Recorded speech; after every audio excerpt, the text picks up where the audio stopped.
Good morning! Third day. Ayan. Kakalas ko lang mag-breakfast. Dito lang ako sa hostel. Bumili ng tinapay. So, yeah, may tour tayo today. Samahan niyo ako. Kyoto and Nara.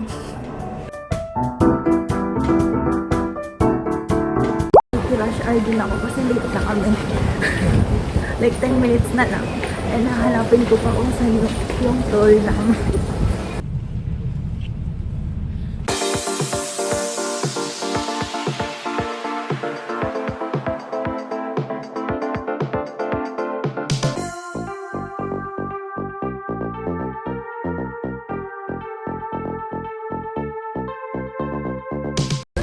Okay, so nandito na tayo sa Nara Park.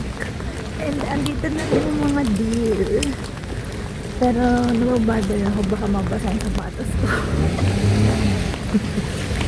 Basa yung mga deer!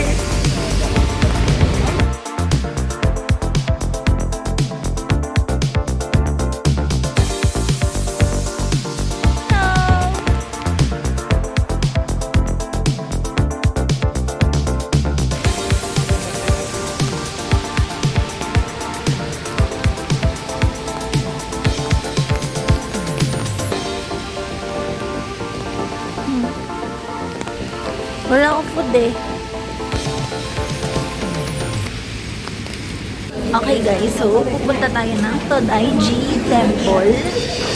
Dito to sa may Nara Park. So, from yung mismo parang pinaka-crossing ng Nara Park doon sa labas. Diretso lang yun dito sa may parang underpass. So, around 1 kilometer from parang pinaka-bungad ng mismo Nara Park, tapat ng 7-Eleven. Naalala ko yung Mount Fuji talaga, yung nabasa yung sapatos ko din eh. Parang ganito na, alam niyo yung binili ko yung sapatos doon, yun yung suot ko ngayon. Ngayon, siya naman yung mababasa.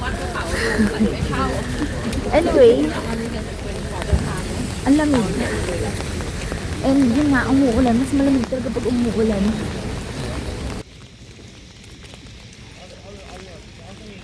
Hello! Wala akong food eh.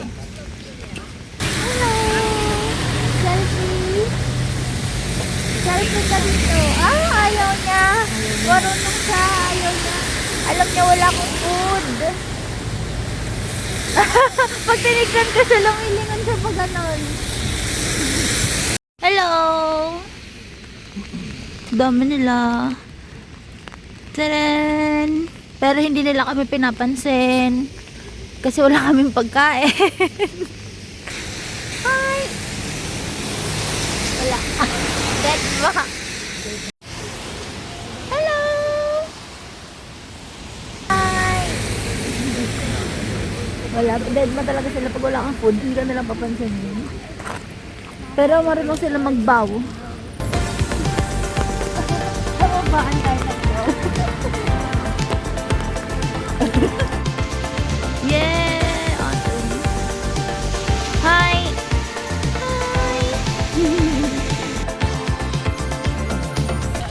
Ang ganda ng mga kulay ng mga puno. Halatang nai-ignorante ako kasi wala naman tayong ganito.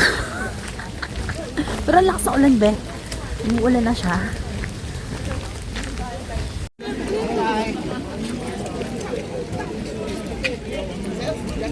Hi! Wala po.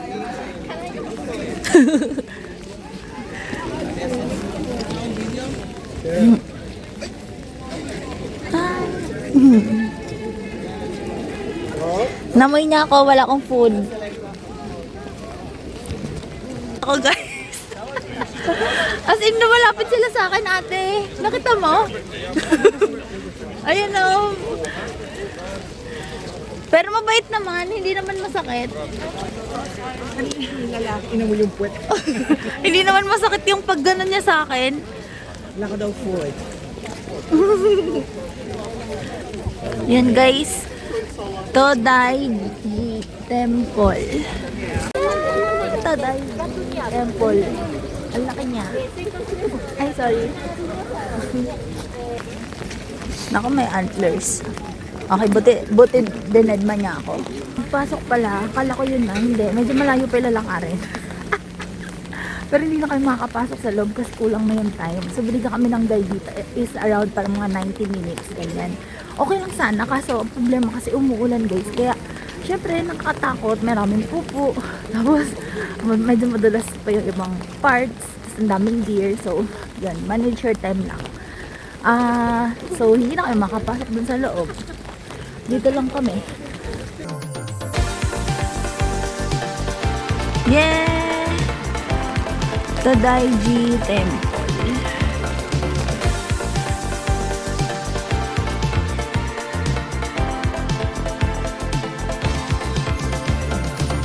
Okay guys, so nandito kami sa may mamaya, tingnan ko kung ano restaurant to, pero kasama to sa tour. Nag-upgrade kami ng dito, ng food.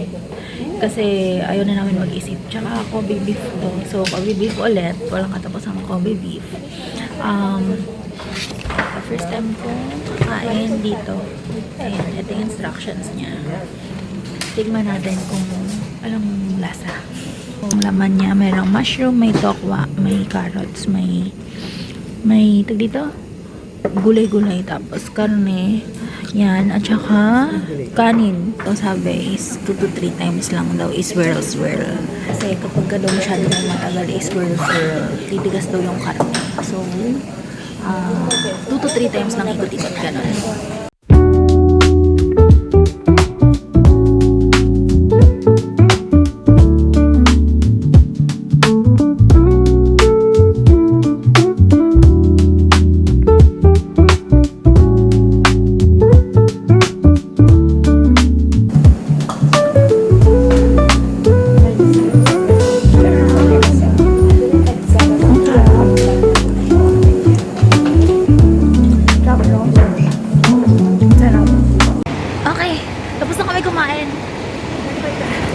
Kyoto, wasabi. Masarap. Super, super.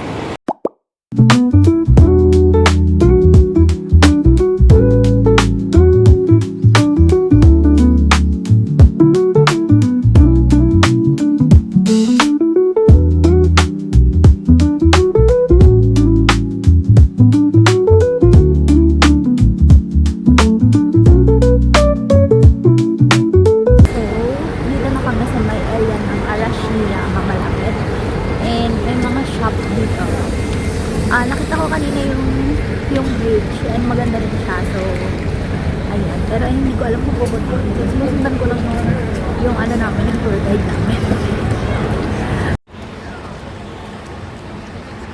Ay, ang ganda ng kulay. Ayan o. Oh, perfect. Grabe, na-ignorante ako guys. Kasi, di ba first time ko nga makakita ng mga ganitong kulay, ng mga puno na, ayan, tama, fall talaga na, yeah, mga fall outfit yun yan. Nakakatuwa. Ang ganda tignan. Ayun, amazing. Daming tao, boom, boom, boom. Ang dami palang food truck dito guys. So may kahabaan. May JR na malapit dito, like 12 minutes. Pero, yun na. Since nag-tour tayo, hindi ko may tuturo kung saan siya banda. Anyway, ang sayaan namin pagkapagkain. Kuya, pahatid na nga sa bus namin. Char! Ang daming tao, be. Ayan, papasok na kami sa may Arashiyama Bamboo Forest. And may mga nakakimono dito. Ang cute! Ang daming tao lang.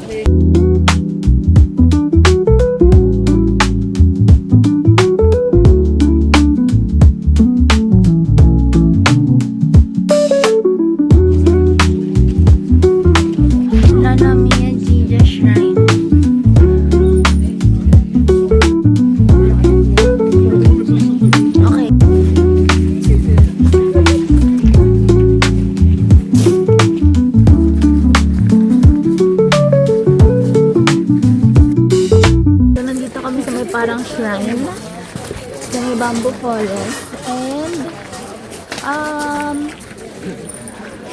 gusto ko makita kung paano ba siya. So tingnan natin kung ano meron dito.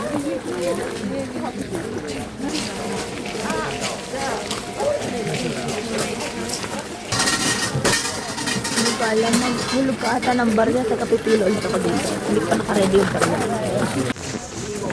Ang cute naman na ito mga to. Mga remembrance. For good luck ata to.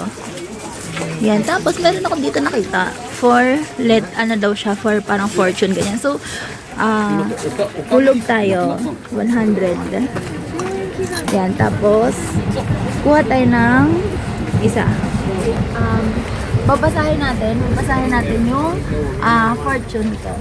Tingnan natin. Tapos, tingnan natin kung anong sasabihin niya. Ang summary nito nakalagay dito is your fortune is glowing fortune. So, sabi dito, kapag ka daw tumulong ako sa iba, help others, and they will help you achieve your wish.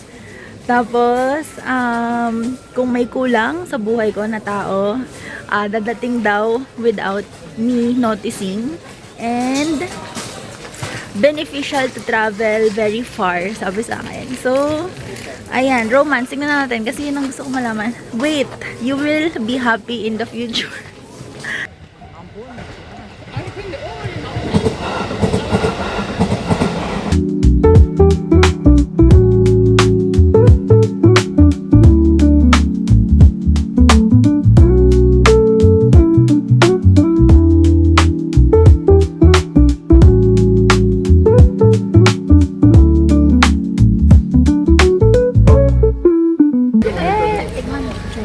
Sarap ng mochi nila, lambot.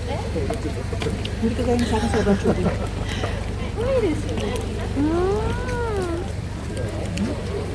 Sige. Ang sarap.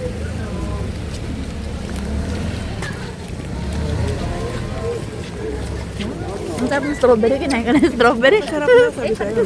Kaya 1.5. Guys, may nakita kami. Sabi ko, ang cute ni Kuya. Yung pala Pinoy, guys. Oh my God. Sana hindi ka narinig. Buti na lang. Ito na yun. Ito.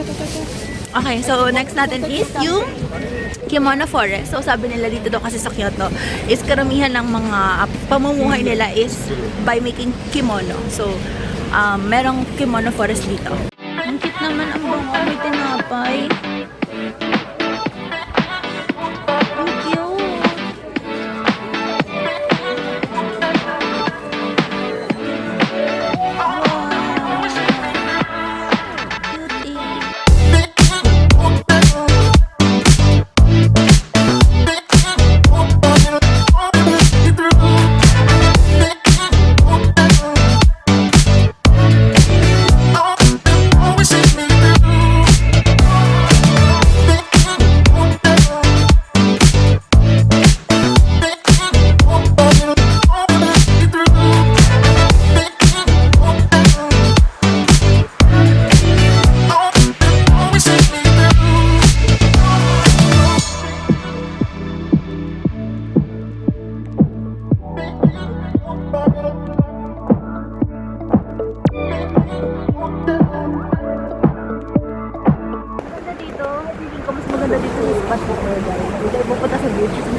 Yung bago mag-bridge, kasi kita mo yung buong bridge.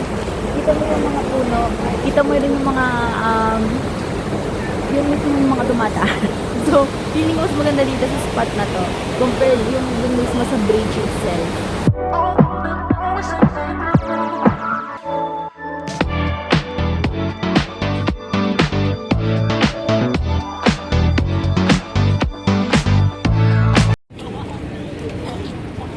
So, next stop is yung Golden Shrine. So, pang third na to sa aming itinerary. And medyo inaantok na ako. Inaantok na ako kasi kanina nabusog ako. Tapos, puyat pa ako kagabi. So, yeah. Let's go. Yeah, ganda naman ang kulay ng mga puno. Kasi dadaan nila ako dito. Ganda.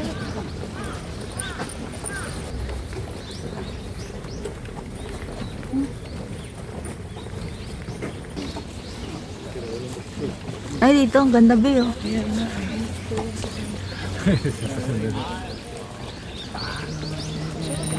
And guys, papasok na kami sa my temple. Guys, kasi yung group namin, lagi may late. Lagi kami late. Hindi kami nakakalis on time. Hindi ko na-stress na si Kuya. Yung guide namin. Ang ganda naman na ito. Ang laki ng puno.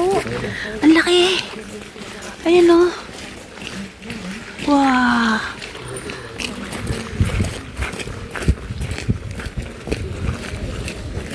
Follow lang natin sila, guys.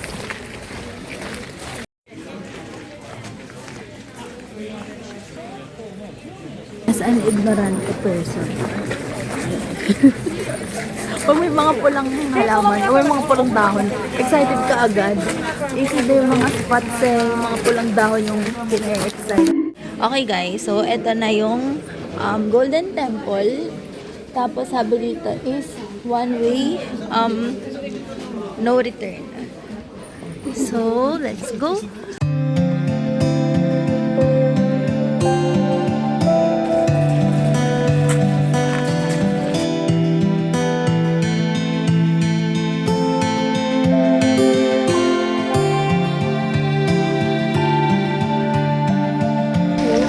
Tayo sa may Kinkakuji Temple. Tapos sabi nila, color gold to kasi legit and totoong gold yung templo na to. As in yung design niya, yung exterior niya, gawa talaga siya sa gold.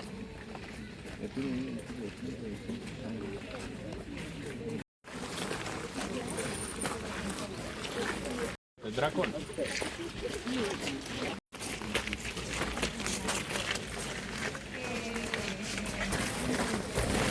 Gold talaga siya. Uy, ang ganda dito. Ang ganda.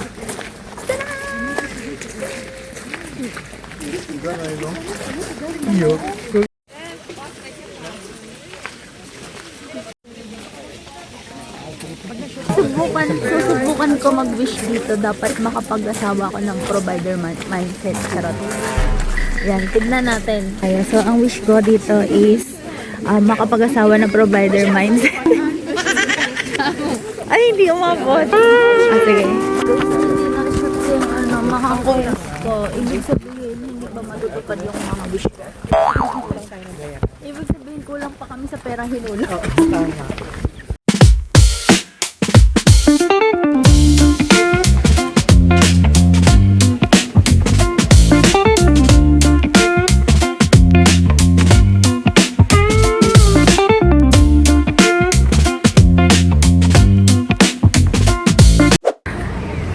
Gabi na guys, and pupunta kami ng Fushimi Inari. Actually, 5:30 pa lang, pero sobrang gabi na kasi yung itsura ng araw. Parang feeling ko alas 8 na.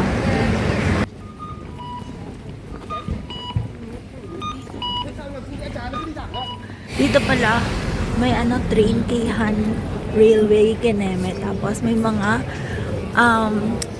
parang mga tiyanggian ng food. Tara! Ay, gusto ko to. Bibili ako nito mamaya.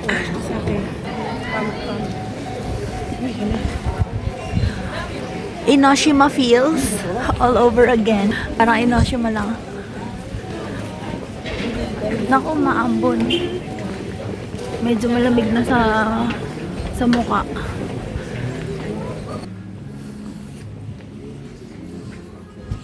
Lakad galore.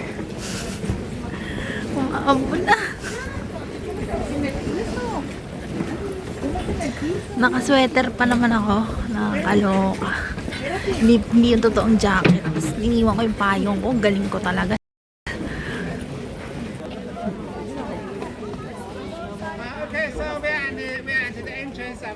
Sabi nila kapag daw papasok, kailangan maghugas ng kamay. Yan, hugasan natin ang ating kamay.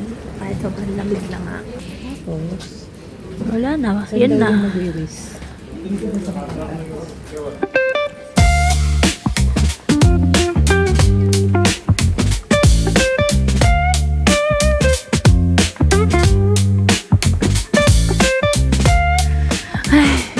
Feeling ko, yan yung mga nag-donate.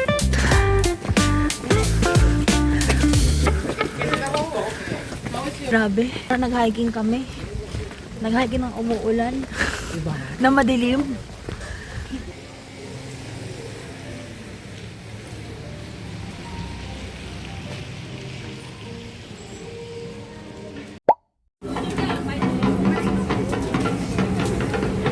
Wow.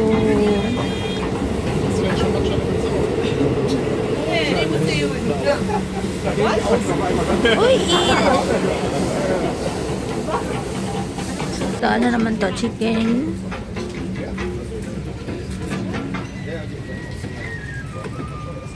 Food trip na lang kami dito kasi umuulan and merong konting silong. So, ayan. Nag-order ako ng Wagyu, 2,000 yen siya. So, chicken. Ay, ito na akin. Thank you, Wagyu. Arigato. Arigato. Okay. So, ito sa akin. Ate, cheers.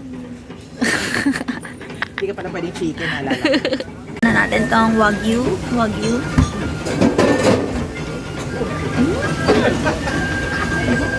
Sarap. Hindi maalat lang. Imagine mo to. Pero masarap. Very candy na tinutuluan ng ulan. Gag mo, no? Ano, masarap. Sumilang na lang kami sa train station kasi basang-basa na kami, wala kaming payong.